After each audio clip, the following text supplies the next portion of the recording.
Republicans have been wanting to kill the Consumer Financial Protection Bureau pretty much since its inception. I mean, they actually hate the idea of government holding companies accountable that actually screw over their customers. The elected officials, they despise this. Like, no, let the free market take care of it.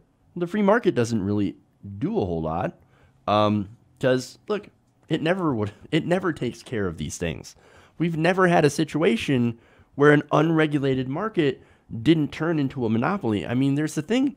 Remember the things called company stores? This is when we had no regulations and we had gigantic mega corporations that were basically running their own company stores and things like that, where they would abuse workers. There were no union rights. Look, there's modern day examples. You could go over to Bangladesh. You can see what happens when you don't have regulation, when you don't have consumer protections. Okay, there's people getting ripped off all the time. But see, these Republican politicians, they get paid by these gigantic companies. So they're like, I don't care if they take advantage of you. I'm still getting my paycheck. So when Donald Trump won the election, I was pretty concerned that he would appoint someone to the agency, to the Consumer Financial Protection Bureau, that would end up destroying the Consumer Financial Protection Bureau. And I was right. The acting director is now Mick Mulvaney. Now, Mick Mulvaney hates consumer protection, right? He once called the CFPB, quote, a sick, sad joke. Well, I can think of the joke, right? But it's not actually funny. So when Mulvaney took over, he promised that, no, nothing's going to change. We're going to run the Consumer Financial Protection Bureau, except that now, instead of protecting consumers, we're actually going to go and we're going to change the mission statement of the CFPB to go and attack burdensome regulations on companies. So they immediately went and changed that so it would be pro-corporations and pro-banks. Now, the newest report here is how he's actually going to do that. So his first act is to defund his own agency.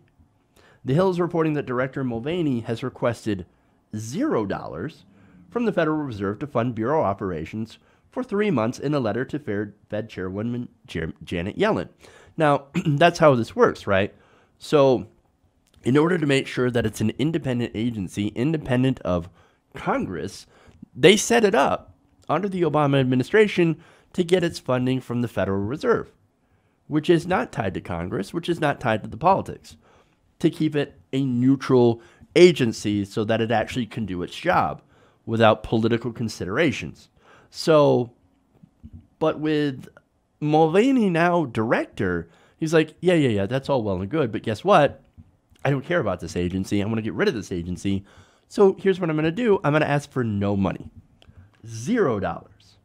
Mulvaney said the CFPB expects to spend about $145 million running in the next quarter. He intends to fund it through the Bureau's $177 million emergency reserve account with the Federal Reserve's New York branch.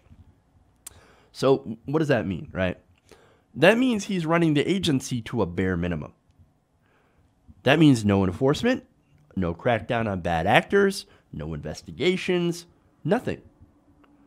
So he's like, yeah, we're just going to run it bare bones. We're going to get enough money to keep the lights on and keep people getting paid, but that's it.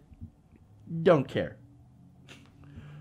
So that's not the worst part of it. Now, since, yes, they're not going to do any investigations, but they're also just going to let the banks do whatever the hell they want. In fact, the first group of banks or financial institutions that they plan on helping is the payday lenders. So on Wednesday, they announced that it would allow companies subject to its new payday lending rules that would have gone into effect in 2019. They would allow these companies to get a delay in complying with its first deadline. And Mulvaney announced on Thursday that the Consumer Financial Protection Bureau would also solicit complaints about its practices as he looks to loosen its hold on the financial services industry. So let's just help out the payday loan industry, right? The payday loan industry is incredibly predatory. They trap people, poor people, in cycles of debt with higher and higher interest rates. You're going to help out those guys?